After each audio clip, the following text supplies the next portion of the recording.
Hello. Good morning. How y'all doing today?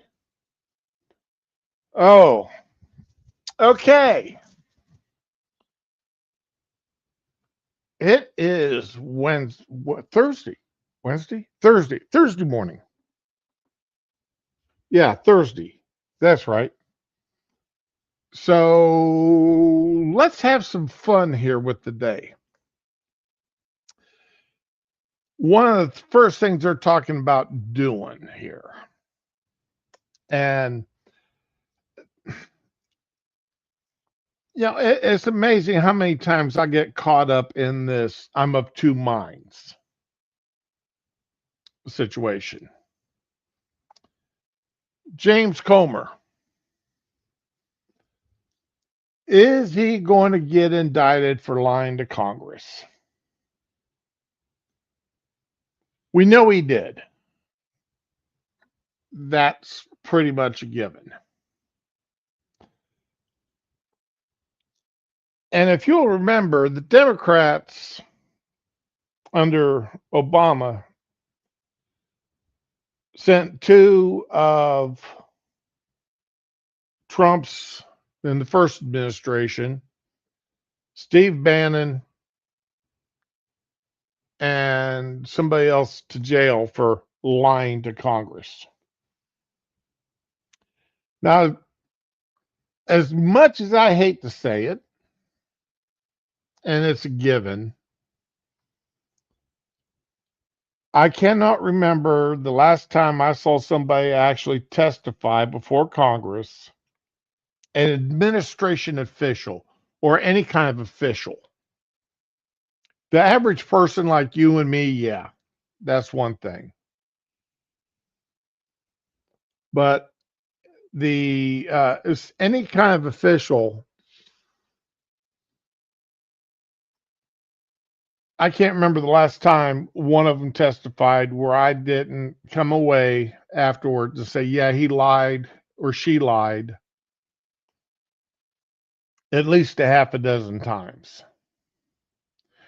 When Hillary Clinton testified, when she testified about Benghazi, when she testified about her uh, server, her computer, Hillary Clinton lied so many times while under oath. Nothing ever happened to her. And remember, one of Trump's lines during the first administration when he was running for president was lock her up, talking about Hillary Clinton, because it was known that she was a liar and had lied multiple times.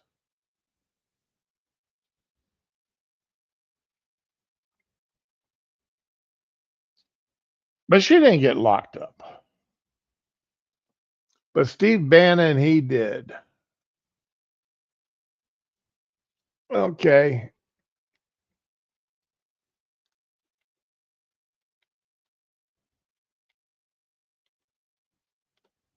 Ah, get that get that straightened out now. Okay.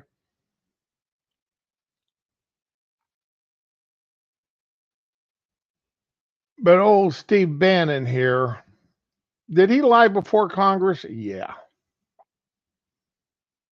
Or Comey. Did Comey lie before Congress? Yeah, he did. Let's open up the news story here. And I went with the AP one versus the CNN or Fox News. The Justice Department is preparing to ask the grand jury as soon as Thursday, that is today, to indict former FBI Director James Comey on allegations he lied to Congress as prosecutors approached the legal deadline for bringing charges, according to two people familiar with the matter.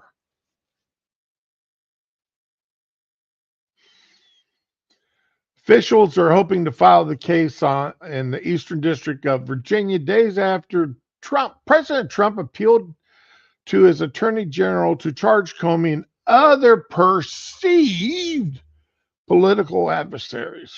And following Trump's replacement last week of the office's top prosecutor with the White House aide who had served as one of his personal lawyers.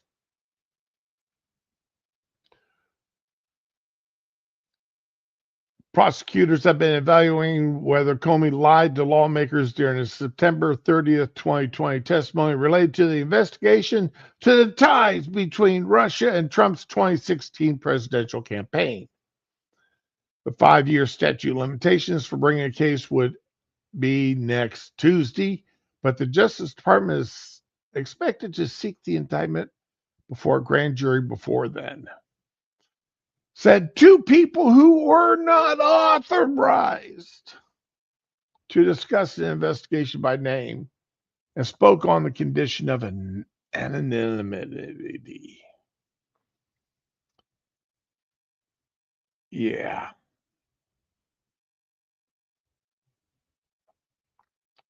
So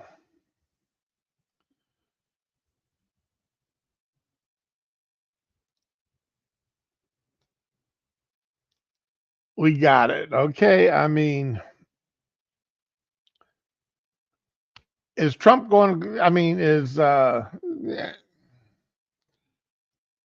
we all know Russia was a lie. We've known that for a long time. That's proven during the last administration. And of course, the 4 years of the Biden administration, they let Comey slide on that because, they weren't going to prosecute him for lying about Trump. That's not a thing they're going to do.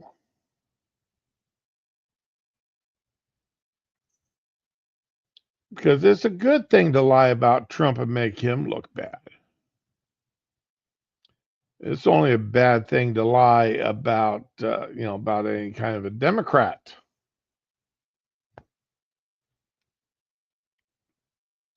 It's only a good bad thing to lie if you are a member of the Trump administration. The push to move forward comes even as prosecutors detailed in a memo concerns about proceeding with seeking an indictment, one of the people said. Comey's lawyer declined to comment Wednesday and said he had not heard of any updates from the Justice Department. If prosecutors are successful in obtaining an indictment, Comey will become the first former senior government official to face prosecution in connection with one of the president's chief grievances, the long concluded investigation into the Russians' electoral interference that Trump and his supporters have long derided as a hoax and a witch hunt. Despite multiple government reviews showing Moscow meddled on his campaign. The thing is the claim the Russia meddled on both sides, not just on his, but on both sides. But the claim that the Democrats made was that Trump worked with the Russians. That Trump, it was a conspiracy between Trump and the Russians. That is, that was the whole Russia. And remember the outright lies told by Schiff for brains. Pencil neck, googly-eyed Schiff for brains. I've got somebody that will be coming up and testifying in public with detailed information about the ties between Trump and his campaign in Russia. They're just getting their lawyers together.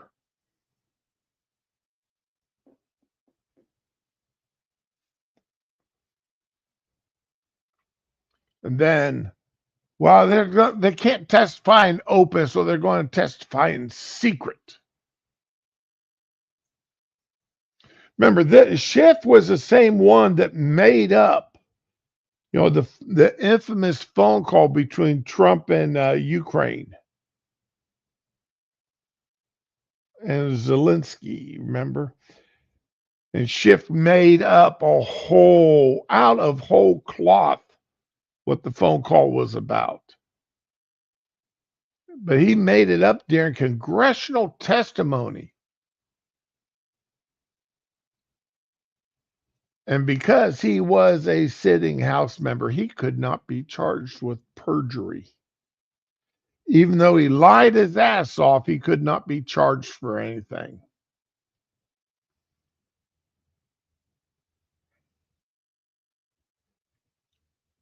Absolutely horrendous that happened.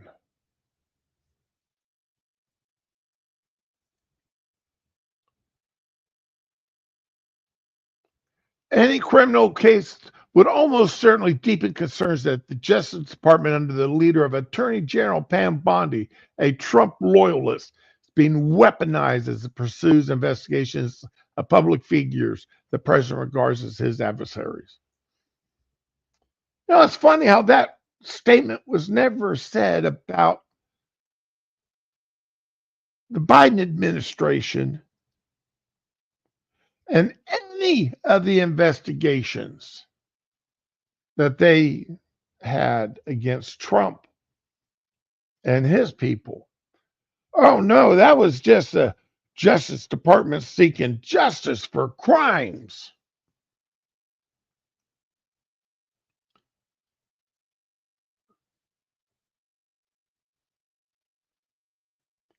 That's all that was.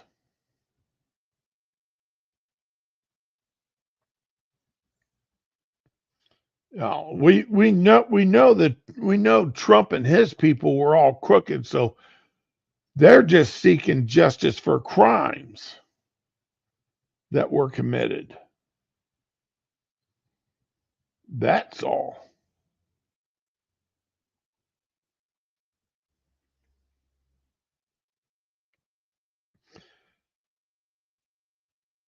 So yeah, this so I mean these people can't tell the truth or be unbiased for love nor money. They simply can't be. No matter how crooked they are, no matter how crooked the left is,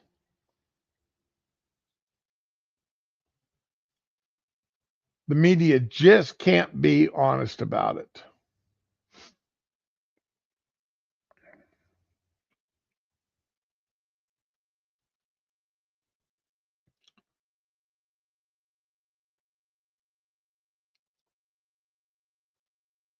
So, but will Comey get indicted today? Who knows? I would like to see it, but who knows? Because Comey deserves to get indicted. And I just closed the page. I want it opened.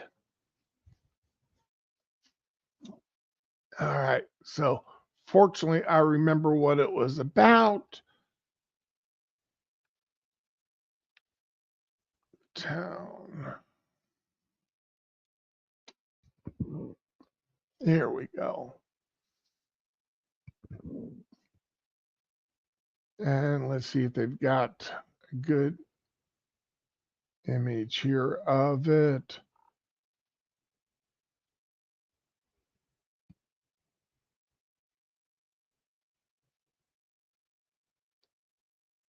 So let me go back to all and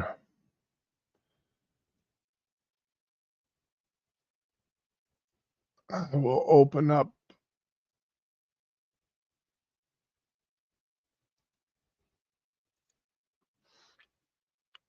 It'll be one of these two articles. Here, we'll go with this. Okay. Let's see if this one here.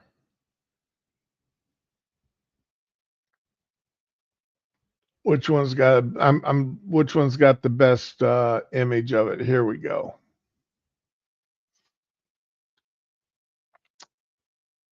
Georgetown this morning. Well, hey, morning, Paul.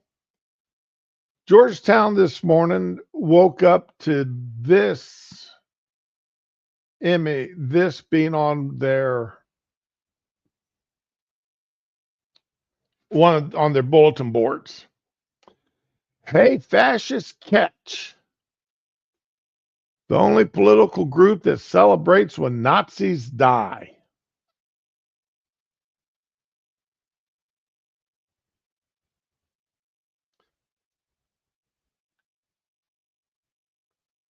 And this little gem of an item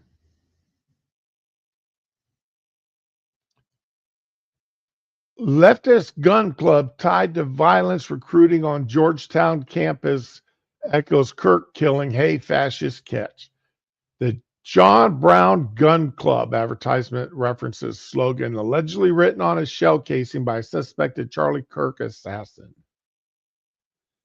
That's the young man that found and reported the pictures, the flyers.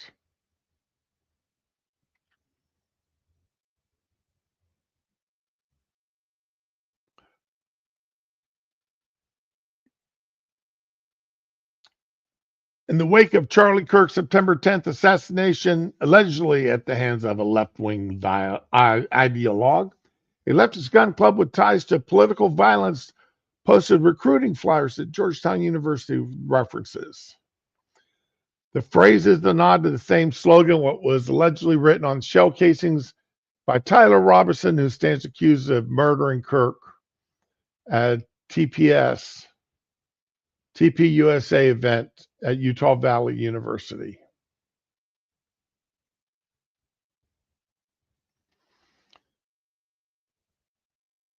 The only political group that celebrates when Nazis die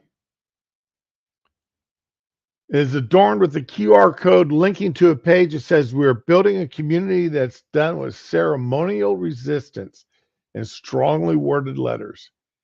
If you want to make a real change in your community, let us know below.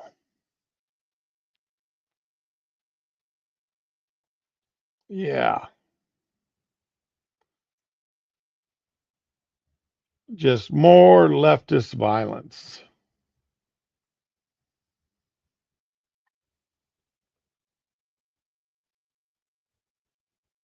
We're not going to see this across the major news tonight. Fox News is going to carry it. MSNBC, not only no, but hell no. CNN, maybe a 10-second blurb.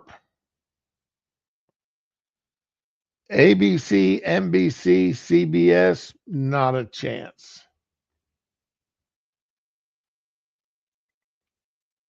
Shay McGinnis, a sophomore at Georgetown University and treasurer of the school's college Republicans Club, found the posters in plain sight of the school's activity board on Wednesday morning. So that was yesterday morning. They woke up to it. So obviously I read this as an immediate threat, not only for me, but for everyone on this campus, every conservative, everyone who just does not subscribe to the prevailing leftist orthodoxy.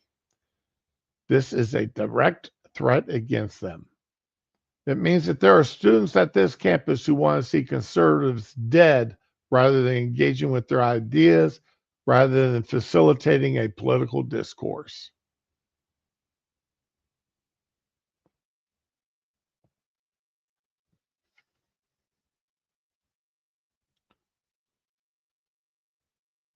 Ever since Trump has won the election in January, he won the election back in November, buddy. He was sworn into office in January. We've seen an increase in this rhetoric, he continued, but really, I think many conservatives noticed a change after Kirk's assassination. While much of the school is united in condemning this horrible act of political violence, There have been fringe elements on the left on social media that we've seen really defend this, justify this, and it's really unacceptable. Of course, it's unacceptable.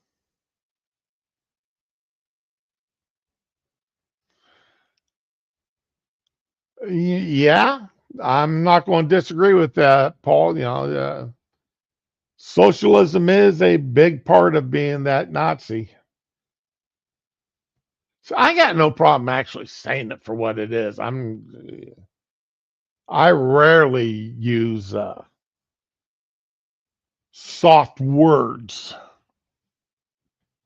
to describe things that are not. As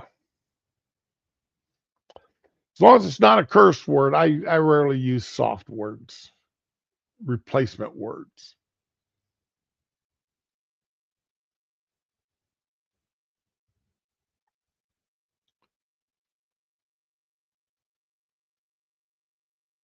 Okay, I'm lost here for a second.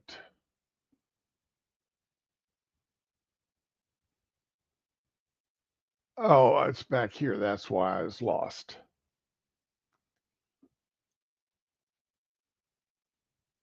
At a moment like this, okay, I'm aware of the appalling posters that were displayed at Georgetown's campus today. At a moment like this, Georgetown has to determine what it stands for as an institution. Education Secretary Linda McMahon posted on next Wednesday evening. She had that officials from her department have spoken to Georgetown administrators who made the decision to remove the flyers. Campus police are investigating the incident and will deploy resources to protect students as necessary. Allowing violent rhetoric to fester on our nation's campuses without consequence is dangerous. It must be condemned by institutional leaders.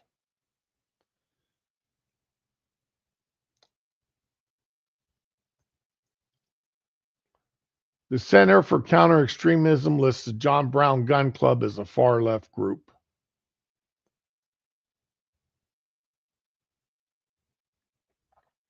Members of the organization frequently show up armed at left-wing political events under the guise of protecting protesters from right-wing counter-protesters. And the gun club is tied to recent anti-ICE violence.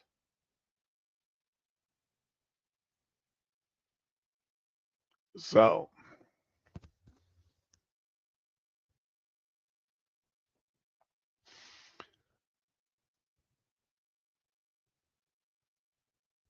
I love it that the left loves to claim, and the media loves to claim that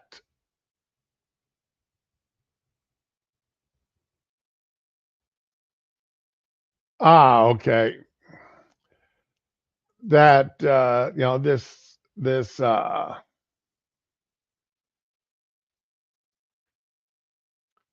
that the let we've seen media reports here lately how while the left wing violence seems to be increasing, it's still the right wing that's the most violent. Now, I don't, and when you go and look at what they claim as to be caught, what they count as right wing violence, I really get a joke out of it sometimes. I really got to laugh at what they say.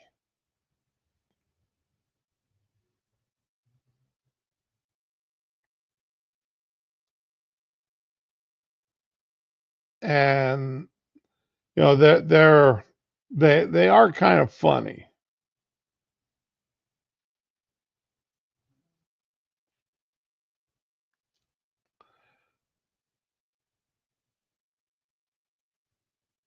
If you stand up at a school board meeting, that's considered right wing violence. If you stand up at a town hall meeting, that's considered right wing violence. Almost anything you do is considered right wing violence, be it one person or a dozen.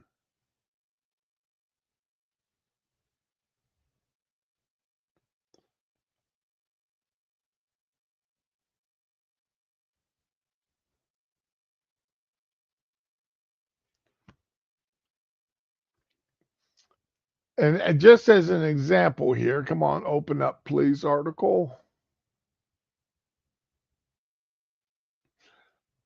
Let's look at the recent violence starting, yesterday.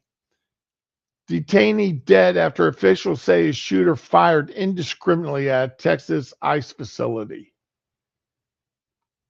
This is CNN as of this morning.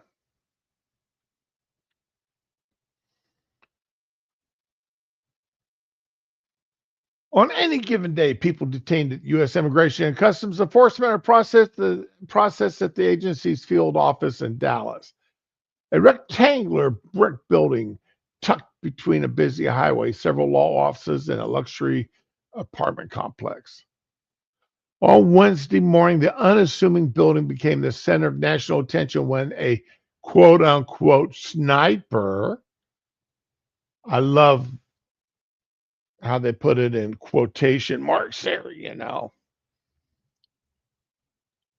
uh, fired indiscriminately at the ICE facility from the roof of another building, leaving one detainee dead and two others seriously injured. The shooter was found dead at the scene. Yeah, he supposedly offed himself.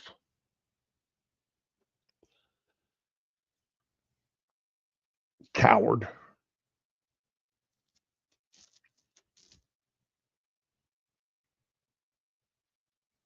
Gunshots slicing through the air from above sent visitors running for cover or peering out of their cars to investigate, some worried for family members inside. Investigators now examining writings left on the bullet casings and working to determine a motive behind the shooting, with DHS Secretary Kristi Noem told CNN appears to have been carried out by someone who is very much against our ICE officers and the work they are doing. Now, this is an important sentence here. It was at least the fourth instance of violence or threat at an ICE or Customs and Border Protection facility in Texas this year. There's the young man that is the suspected gunman. Joshua Wan or Han Yan.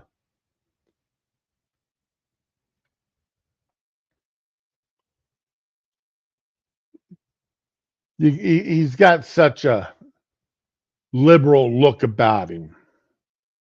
The almost masculine beard, the almost beard coming in on his chin there. The disheveled hair.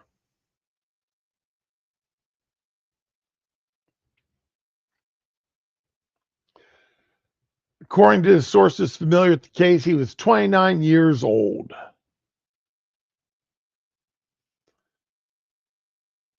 Neither local or federal officials have formally identified him. He lived in a Dallas suburb and was charged a decade ago with delivering marijuana.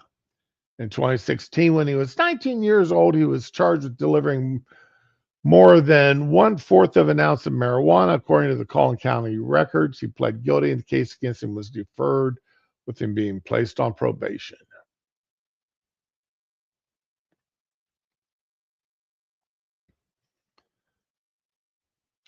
In 2017, he drove across the country to work a minimum wage job harvesting marijuana. He's a young kid, 1,000 miles from home, didn't seem to have any direction, living out of his car.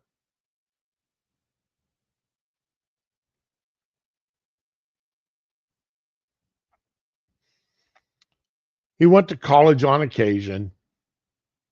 He voted in the Democratic primary in 2020, but hasn't voted since. Voters in Texas don't declare a political party when registering to vote, but choose the party's ballot when voting in the primaries. The three people shot while detained at Dallas field office had been arrested and were awaiting transfer to a longer-term facility. They were shot while in the van in the Sally Port, a fortified exit commonly found in prisons and on military bases and in jails. I'll guarantee your county at the minimum has a Sally Port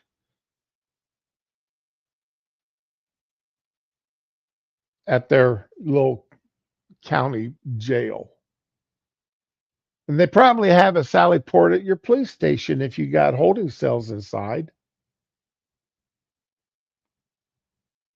So it's just basically a garage that's got a gate that can be dropped to keep people from running in or out.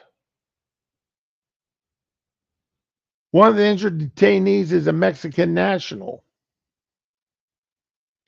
Ministry, okay, authorities have not named the victims. They are in the country illegally, Sheehan said.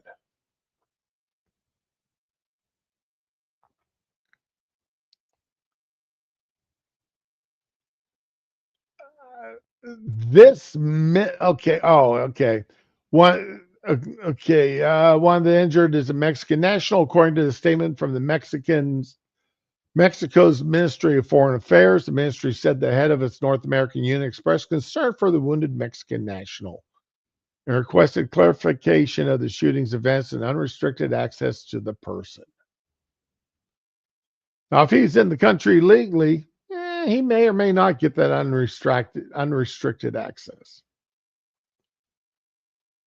While DHS calls the shooting an attack on ICE law enforcement, none of the people shot were members of law enforcement. Motive for the shooting has not been identified, although FBI Director Kash Patel said initial review shows the evidence to be an ideological motive behind this attack. The FBI director showed a photo of the shell casings he said were found at the scene, including one with anti-ice written on it with blue ink.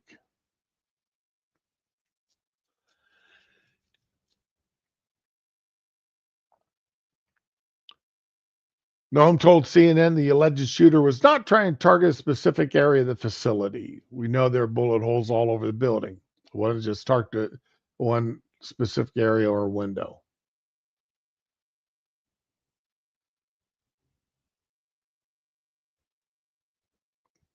There's the bullets. Let's see if we can make that picture larger. Can I open up that picture in another tab? Open image in new tab.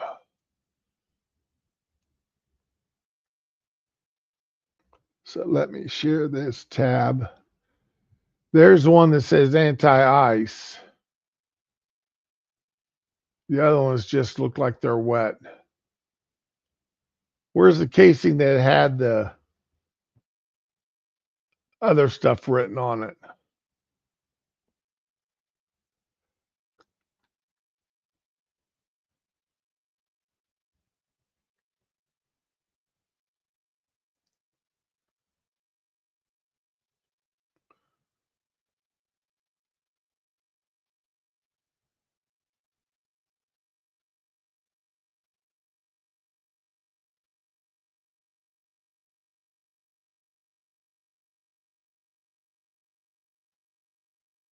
So anyway,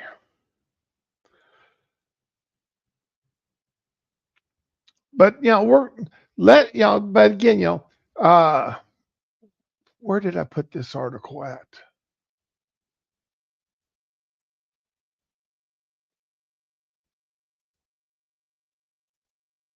I thought I had it at the beginning.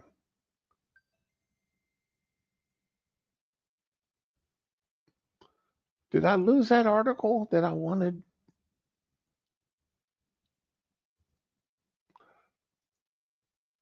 Here we go. Here's the article. The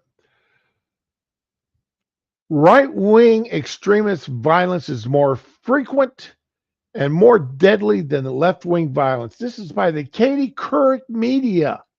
Remember, Katie Couric, she used to be I believe it was CBS's darling, right? And then she left there and she lied quite. She's most famous for her anti-gun stance, and she did a video. She was actually sued for, uh, but the judge obviously, he ruled in her favor, saying that she was that she's taken journalistic uh, whatever. So anyway,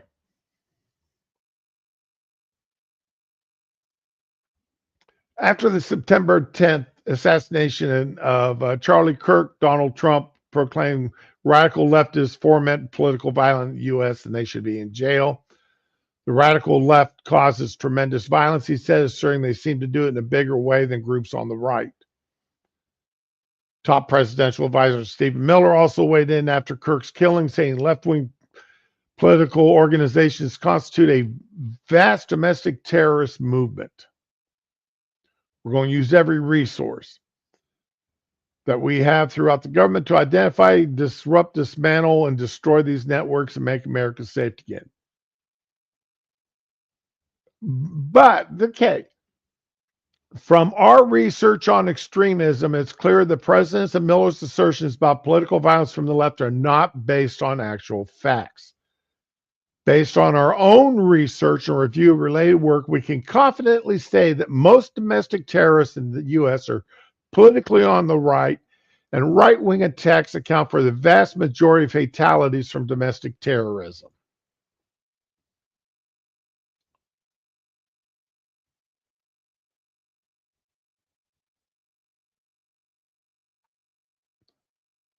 Political violence in the U.S. has risen in recent months, takes forms that go unrecognized during the 2024 election cycle.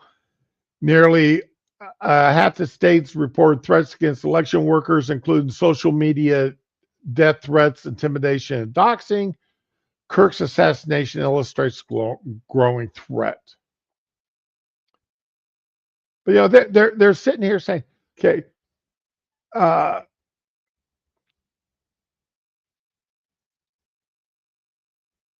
but you heard him say that domestic violence, or that the right is more violent than the left is.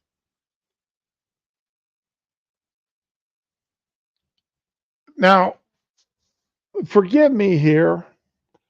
Other than January 6th,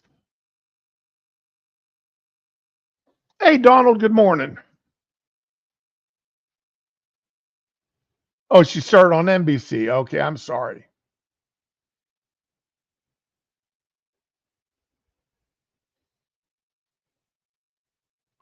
It sound like monkey. Okay. They point to January 6th and the lies that officers died as a result of January 6th. The only deaths directly tied to January 6th were both protesters. One shot,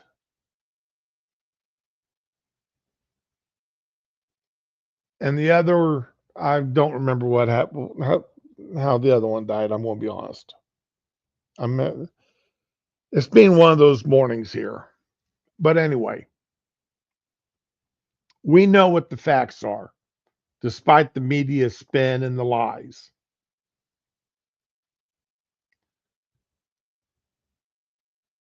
That the media even tried to, connect the suicides that that a couple officers had to January 6th. Well, January 6th caused them to commit suicide.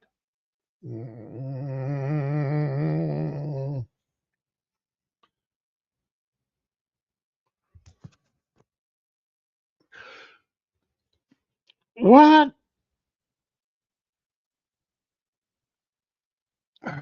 Anyway,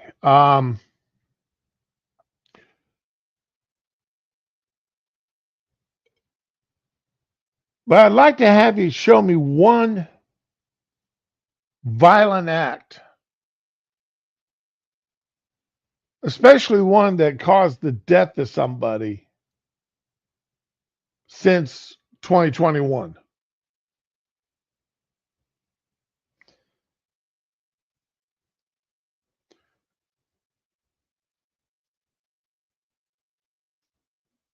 The they they've tried to cook up claims that the guy that killed the two Minnesota representatives there, that they were that he was a right wing kook, even though they were killed right after they voted against a Democratic bill to give illegals access to state funded uh, assistance. Kind of, they vote in a way conservative or a right winger would like, and a right winger would kill them. Nah, that don't make sense.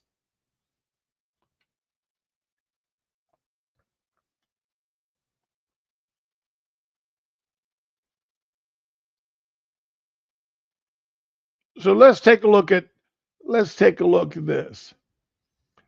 Anti-ICE protests erupt across 19 states, with 200 rioters busted in LA for ignoring newly enforced curfews. And this was a June 11th article. 19 states, 200 rioters arrested in LA alone.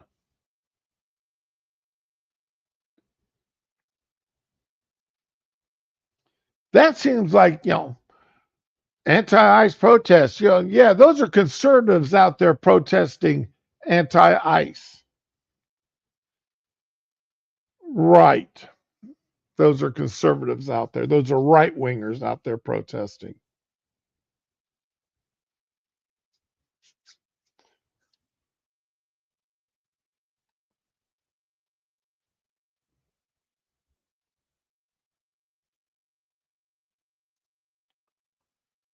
From words to bloodshed, Democrats blasted for rhetoric after deadly ICE shooting.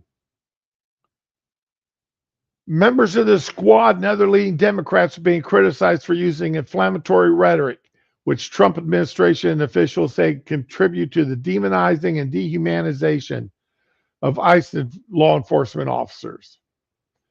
This comes as DHS says ICE agents are facing a 1,000 increase of assaults in the line of duty. We've seen the videos. They're on the news almost every night of these protesters trying to block the vehicles.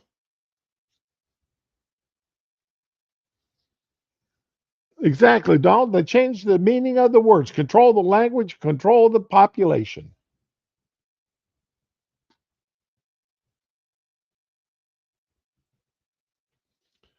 In fact,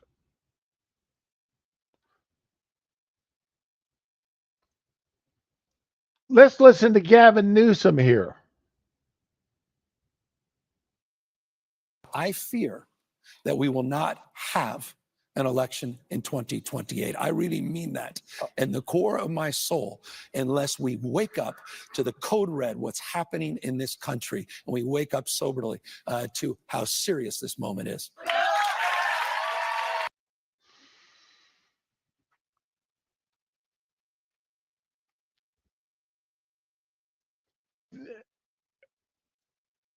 We need, you need to wake up. You need to wake up to what's going on in this country. We're not going to have an election because of Donald Trump and the right wingers. They're going to stop us from having an election.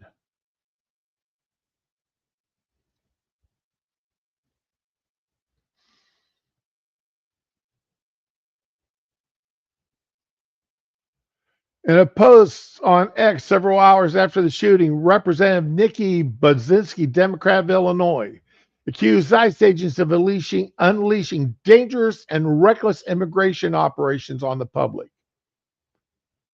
I've joined the Illinois delegation in demanding answers about DHS's dangerous and reckless operations in our state.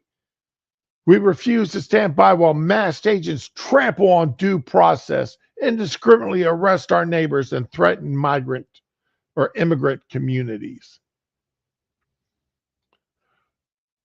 Mark Warner, Democrat of Virginia, accused DHS of picking up moms as they drop off their kids to daycare or people going to work. Robin Kelly, Democrat of Illinois, accused ICE of using Gestapo tactics against American people, saying their actions are a betrayal of the values we swore to uphold.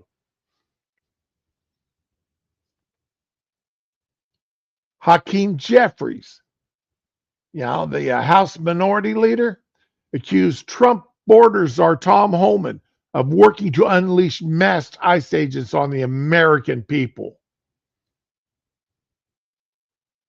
No, ICE agents don't go against American citizens. They go against illegal immigrants. Illegal. Those who have broke into our country.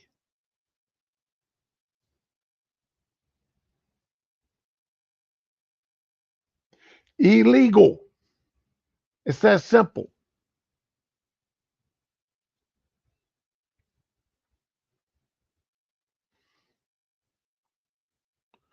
Last week, former Democrat president candidate Elizabeth Warren, Senator Elizabeth Warren, accused ICE of intentionally stoking fear and tearing communities apart. ICE is targeting community members with no criminal record.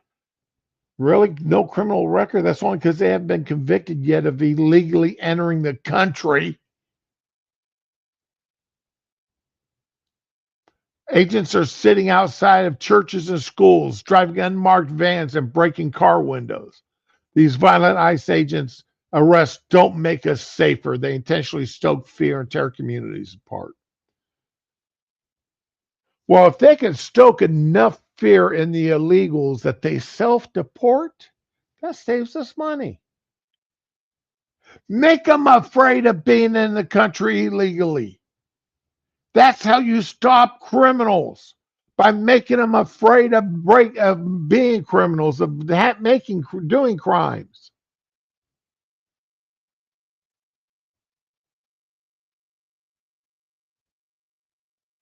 Exactly, Donald. Look back 2020. Oh yeah, you can't go to church, but you can stand out there and protest all you want.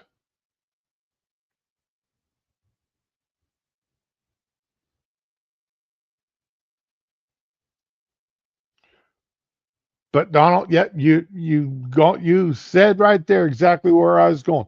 But it's the right that has to tone down their rhetoric. It's not the left that's pushing up the rhetoric against the ICE agents and the job and the work they're doing. And why are they wearing masks? Tom Homan released a statement the other day during an interview that he hasn't been living with his family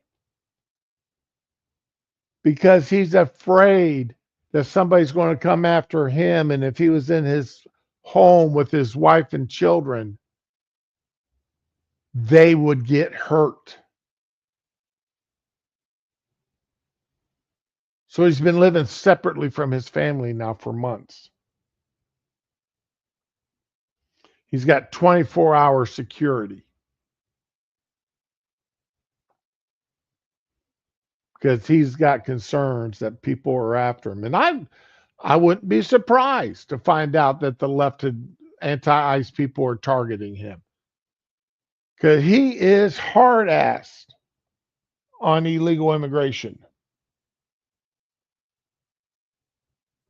He has made every senator and every House member that has questioned him look like an idiot. Well, they're not criminals. Yes, they are. They broke the law by illegally entering the country.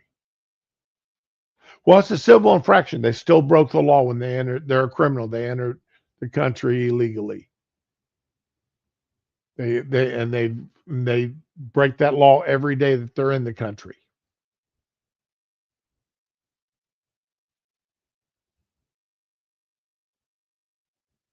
Just like the people who harbor them are breaking the laws. Well, that's my husband. That's my wife. That's my father-in-law. That's my mother. That's my father. You've entered the country, or you've allowed somebody to enter the country, and you're harboring them. On Danger TV, I just watched it Tuesday night, I believe, while I was working, sitting at work. A woman tried to cross the border illegal using a phony counterfeit visa. It got caught. Her husband was a legal resident of the United States, foreign national resident. She was deported. He was deported also,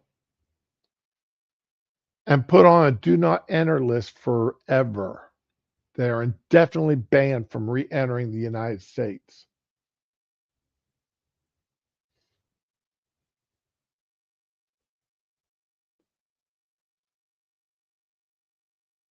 So, yeah, that's the way the laws work.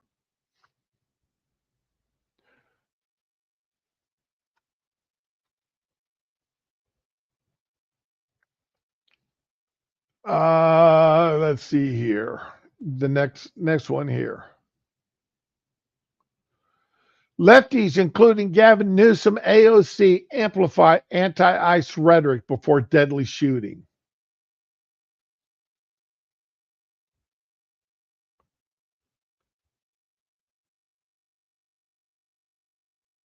California Governor Newsom has shamelessly condemned ICE and even encouraged protests against agents, including the disastrous riots that wreaked havoc in Los Angeles in June. Under his leadership, left-leaning nonprofits provided riot gear packages to protesters, complete with face mask, goggles, and an open line for jail support. On Tuesday night, hours before the shooting in Dallas, Newsom appeared on The Late Show with Stephen Colbert and slammed ICE as a private domestic army being used to bolster the Trump admin's authoritarian tendencies. Enforcing the immigration laws, deporting those who have broken the laws, our immigration laws, is authoritarian.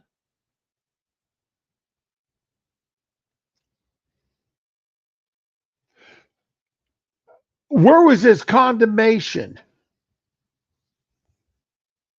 during the 4 years of the Biden administration, when he and Mayorkas were allowing millions of illegals to cross the border?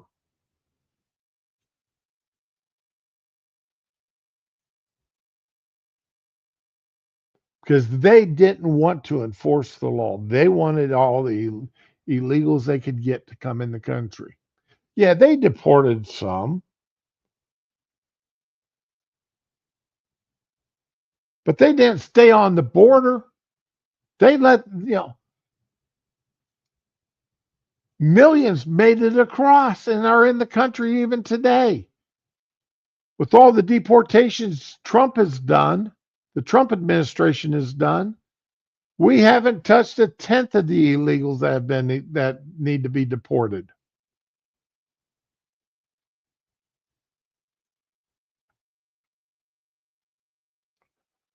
People ask, well, authoritarian, you're being hyperbolic. Bull, we're being hyperbolic. If you're a black or brown community, it's here in this country. They're not authoritarian tendency. These are authoritarian actions by an authoritarian government, he said. This is happening in the United States of America. Masked men jumping out of unmarked cars, people disappearing, no due process, no oversight, no zero accountability. This can't be normalized. None of this can be normalized. It wouldn't have to be normalized if it wasn't for the fact, how you and every other Democrat in this country has stood up for illegals to be in the country. The Newark mayor, Ross Baraka, remember he was arrested back in May. People are talking about how difficult it is to live in New Jersey. Well, it's difficult for us for a long time. Black folks have come from a whole lot of undocumented people. And if they knew you didn't have your papers, you're going back to the plantation, they have people chasing and catching you. It wasn't called ICE then. The Squad. In February, AOC and other representatives shared a Know Your Rights guide that helped deportees and ward off ICE agents knocking on doors.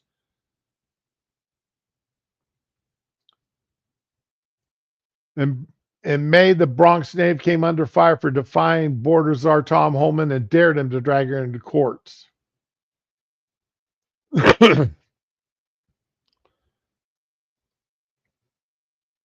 Tom Homan said he's going to refer me to the DOJ because I'm using my free speech rights in order to advise people of their constitutional protections.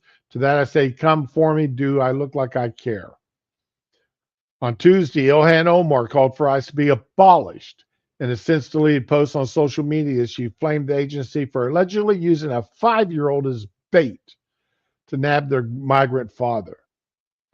This is vile and beyond cruel. Abolish ICE.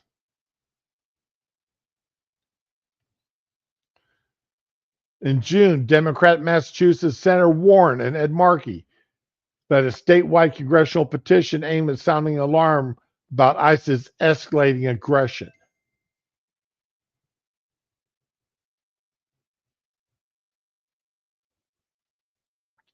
ICE's conduct has gone beyond simply enforcing the law against people convicted of violent crimes and has subjected community members who pose no threat, including parents and children, to seemingly needless harm.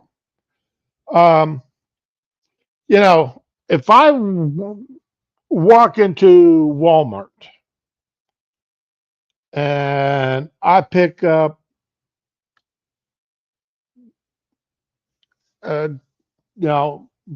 a package of ham, $15 package of ham, and hide it up underneath my clothes, go to walk out without paying for it. Shoplifting.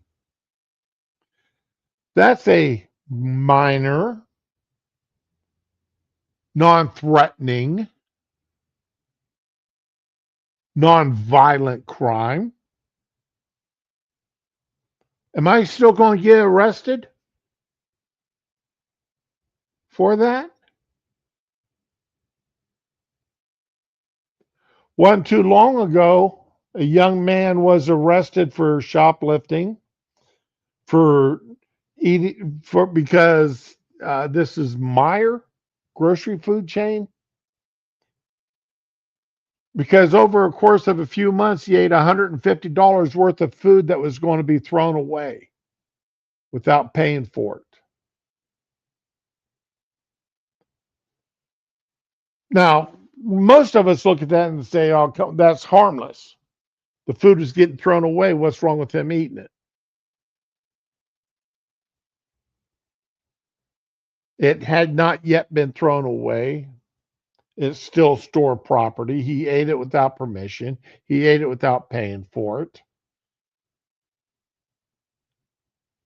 He broke the law and he was arrested. Again, most of us sit here and say, we looked at that and we said that's bogus.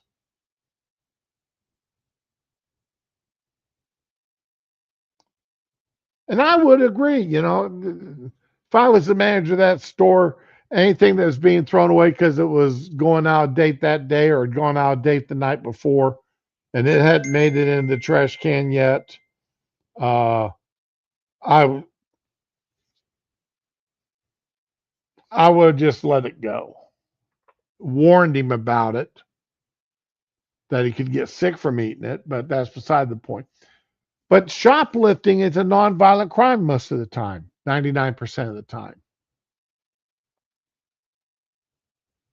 You still get arrested for it. Scamming old folks over the telephone. The Nigerian prince scams. The scams about, getting a phone call that your grandson or nephew or niece has been arrested and they need $1,000 to get them out of jail in another country. That once they get out, if they can get out of jail, they can get home. That's against the law. These people from India who call you up and say that you've got uh, a virus on your computer, and then they get in and steal all your banking information. That's illegal, but it's not violent. Most crimes in the United States are not violent. That's why the violent crimes make headlines. Most crimes in the States are not.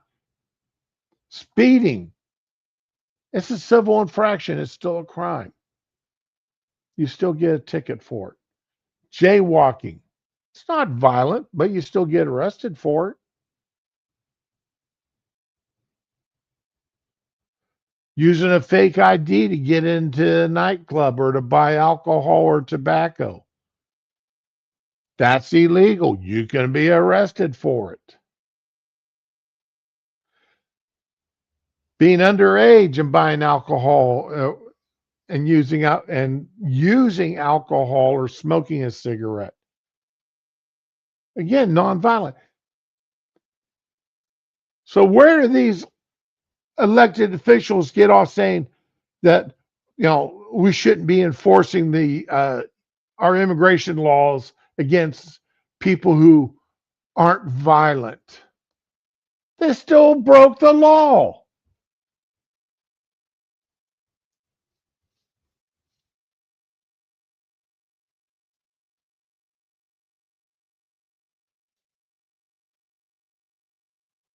Yeah, Donald. Yeah, we had this when I worked at a convenience store when I first got out of the service. We had the same policy. We also had the policy once we threw it into the main dumpster, once we carried everything out to the main dumpster, we had to pour a bleach mixture over top of it. Because unfortunately, we had people getting into we were really close to a Section 8 housing unit, and we had people from the Section 8 housing unit coming down and climbing into our dumpster to get out the hot dogs and other stuff. And the corporate policy was we had to put bleach over it so that we couldn't be sued for them getting food poisoning by eating stuff out of our dumpster.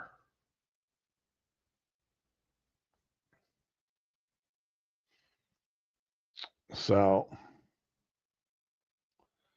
then just before I quit, they said, well, instead of waiting until you get out, once you put it into the trash can inside, you have to have a spray bottle with bleach water in it. And you have to spray it as you put it into the trash can. It's like, you've got to be kidding me. They when I worked for Krispy Kreme, when we threw away donuts, we had to do the same thing.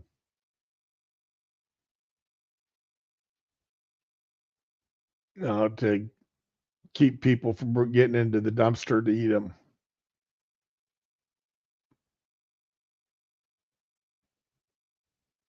Where in the heck am I?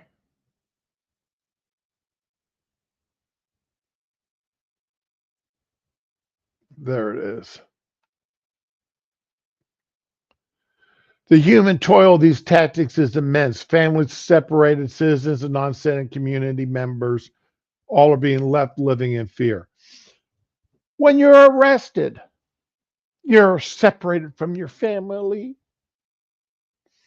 Whether you're arrested for shoplifting or you're arrested for bouncing checks, you're arrested for jaywalking, you're still separated from your family. You're arrested for, anytime you're arrested, your families are being separated.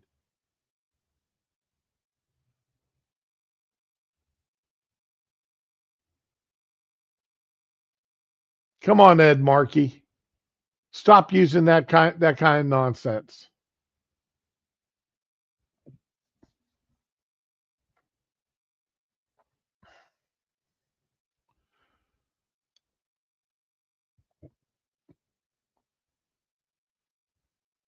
Joy Reid, before going off the air, compared the deportation efforts to how Jewish people were rounded up in Nazi Germany on Holocaust Remembrance Day. Yeah, except for one fact. The Jews living in Germany at the time were living there legally.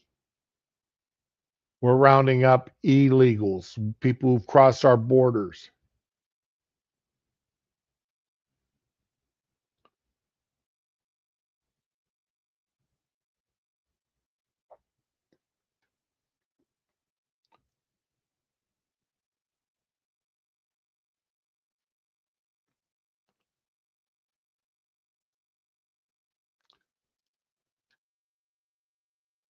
Unearthed rage clip puts Dem gubernatorial candidate on defenses amid Ice and Kirk shootings. This is the Democrat candidate for Virginia. This is the white woman running against the white Democrat running against the black Republican. We're not hearing the media talking about the potential of the first black female governor of Virginia.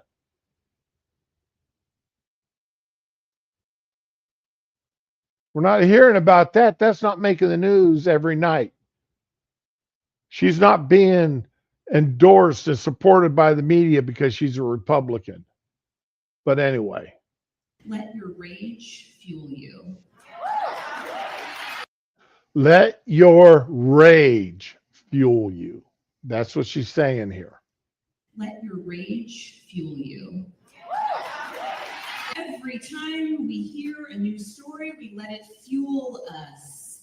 Every time we turn on the news, we let it fuel us. Every time something bad is happening, we say, oh, that's motivation. I'll tell you this, I have an opponent who's incredibly motivating. Yeah, that black female Republican is incredibly motivating.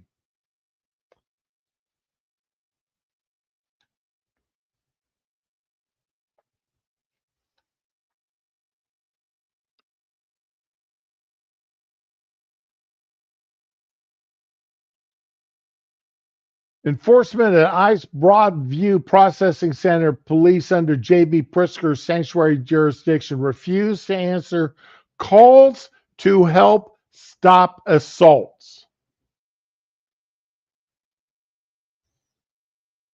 September 19th.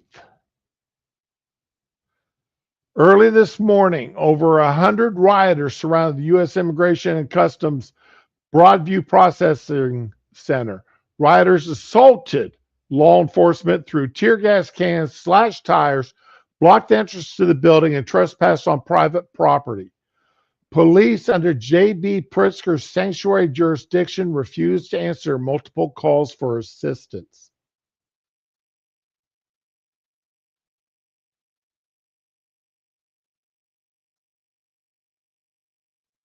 Throughout the morning, vans showed up to pick up and drop off rioters. This was an organized effort to obstruct ICE law enforcement. So not only is there rhetoric fueling the rioters and the left-wing violence, not only are the Democrats fueling that, they're aiding it by refusing to come to the assistance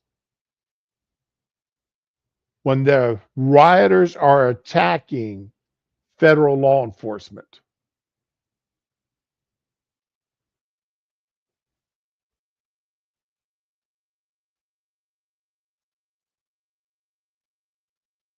Today's the 25th.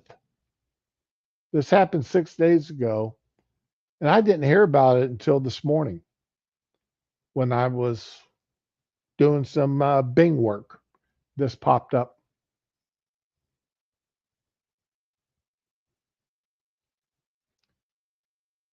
J.B. Pritzker, the governor, refused to allow police come to assist federal law enforcement who are under attack. Not just by people waving signs, but by people throwing tear gas and slashing tires.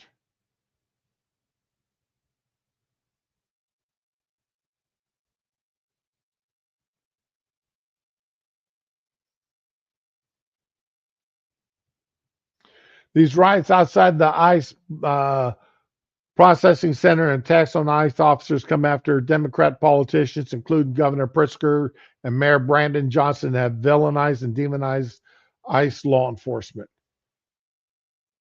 Pritzker claimed the United States is essentially becoming Nazi Germany as a result of ICE's efforts.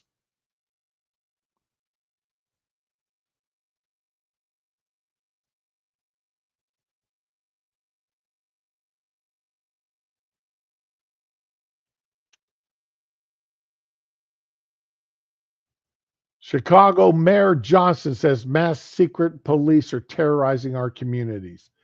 ICE will now have a larger budget than all but 15 of the world's militaries.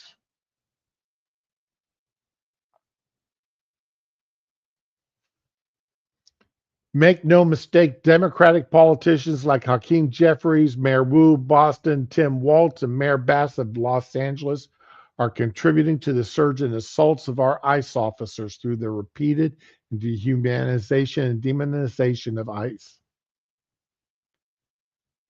From comparison to modern day Gestapo to glorifying rioters, the violent rhetoric of these sanctuary politicians is going to get law enforcement killed. This violence against ICE must end.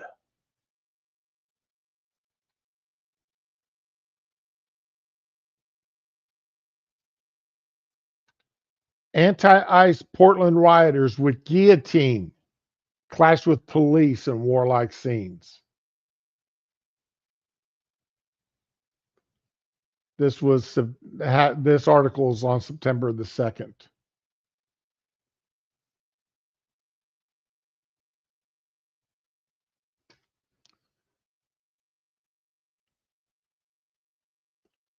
This is as of 3 months ago. Places where ICE protests have been. This is as of 3 months ago. This doesn't include stuff for the last 3 months. They haven't correlated that yet.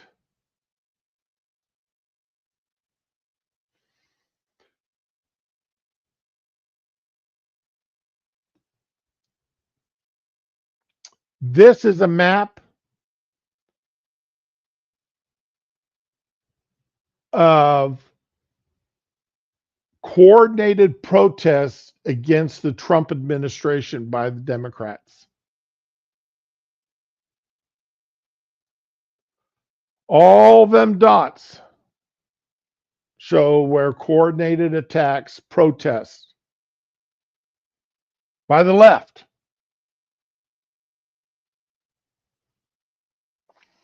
During the 4 years of the Biden administration,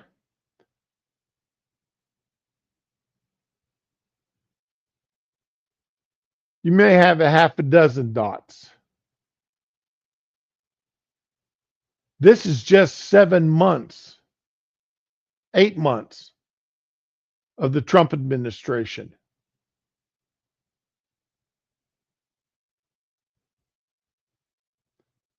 You think those are all being counted?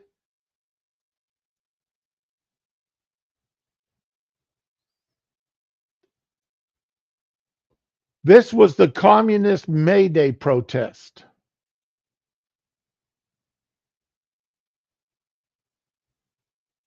For this year.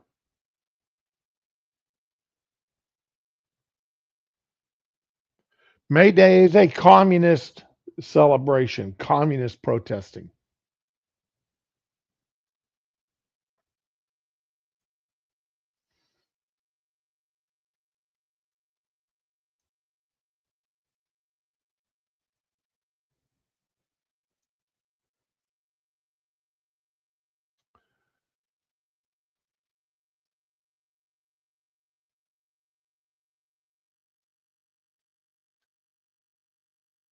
Hey, morning, Digi.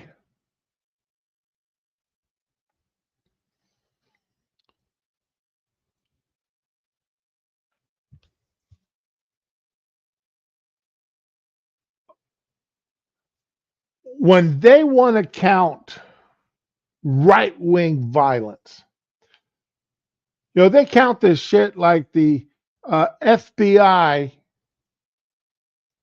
led attack, a quote unquote attack, kidnapping attack on Gretchen Whitmer. Over half the people involved with that were FBI agents.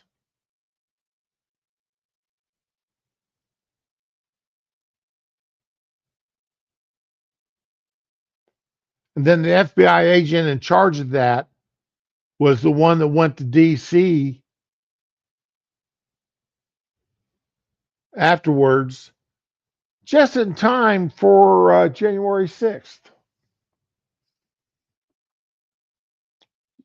The agent in charge of formatting that kidnapping plot on Whitmer.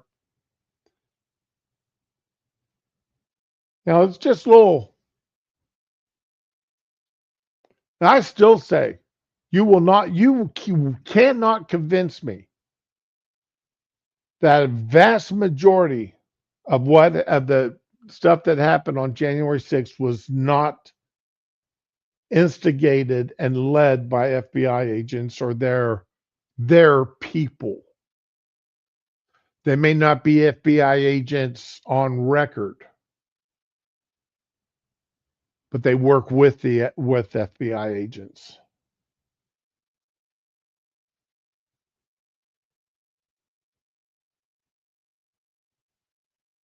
They do the bidding of FBI agents. So, oh,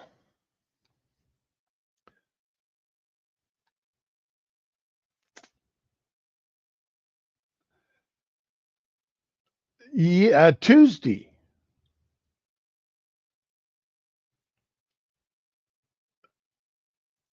This appeared in the Grand Mall. This is Trump, and this is Epstein. A statue depicting President Trump and late financier and sex offender Jeffrey Epstein holding hands and kicking up their heels was removed Wednesday from the National Mall in Washington, where it had been put on display clandestinely in a clandestine manner. And down underneath here, where this guy is standing, there's a little plaque that says "Best Friends Forever," and two hands coming together to form a heart.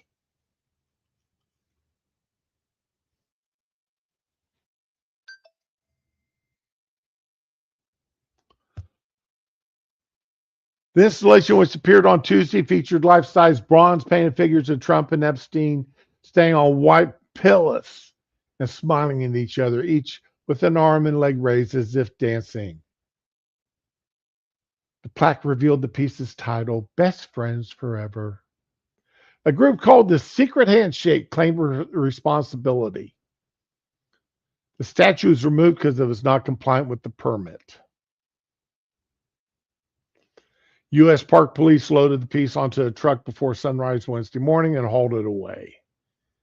The statue is the latest attempt to use art installation to embarrass President Trump over his one-time friendship with Epstein. Last week, 4 people were arrested after images of Trump alongside Epstein were projected on Windsor Castle during the president's state visit to Britain.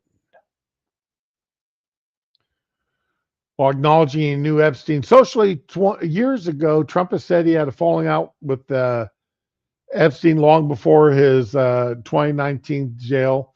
Yeah, remember he banned him from Mar-a-Lago.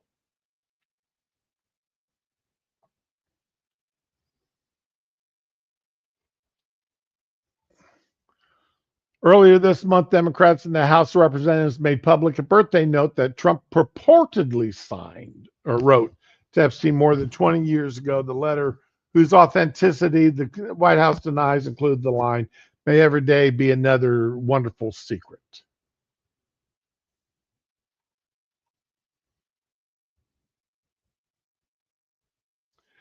Now, the right doesn't do this kind of crap.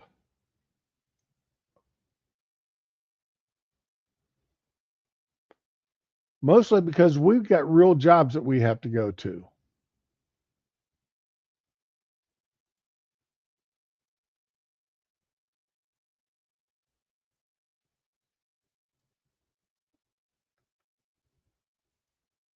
All right.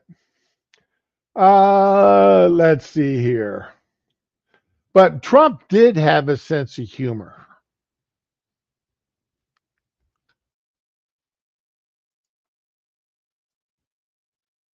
And this is absolutely, I saw this and I could not help but laugh. This was absolutely amazing.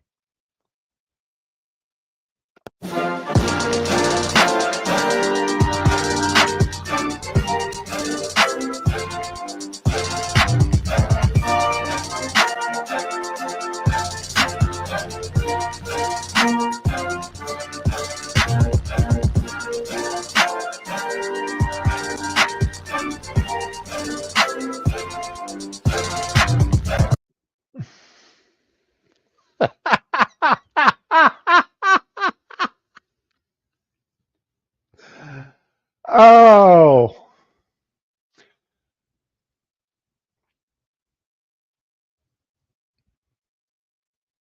that is absolutely hilarious. I could not, I mean, I had to share that. If y'all hadn't seen that yet, I had to share it so that the three of you could see this at least.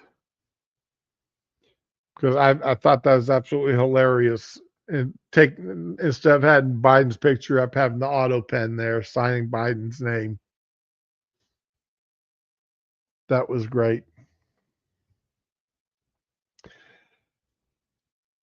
And for my last piece, good news, happy news. This is something I cannot think of another vice president would do. JD Vance did something that I cannot imagine any other vice president doing. Yeah, that is pretty funny.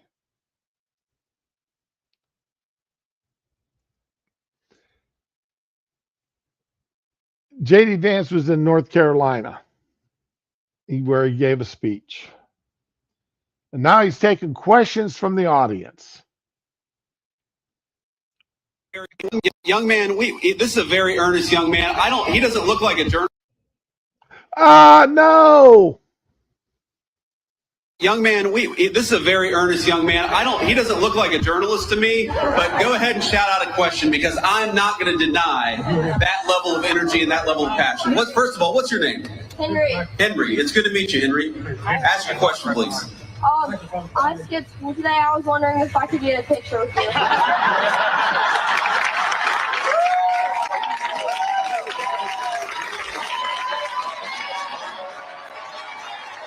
Henry said, I skipped school. Can I have a picture with you? Well, I guess you got to have some excuse to skip school, so I might as well get a photo with Henry.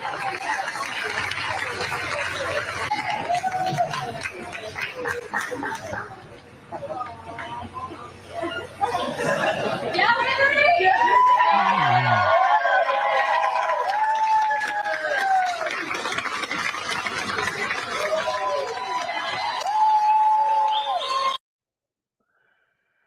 Now, I cannot imagine any other vice president doing that. That was just amazingly cool. And this is a memory. Now, if he's skipping school to do that, okay, it's going to be marked as an excused absence. They're not going to knock him for that. Mark him as an unexcused absence. I mean, he's got proof that he was with the vice president of the United States. He's got a selfie picture, and he's got this that made the news.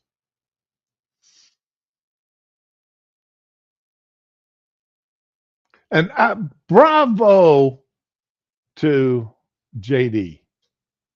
Bravo, JD, for doing that for him. Calling that young man up there to do that. Bravo, bravo, bravo. I cannot think of any other vice president that would ever do anything like that. I just going back through the vice presidents of my, starting with George Herbert Walker Bush on forward. I can't think of any other vice president that would do that. Yeah, you're right, Digi. It does depend on the school, but yeah, that's going to be fun. And on that note, on a happy note today, guys, I'm going to go ahead and end the stream. I've got another ball game for my grandson to go to today, if the wife lets me.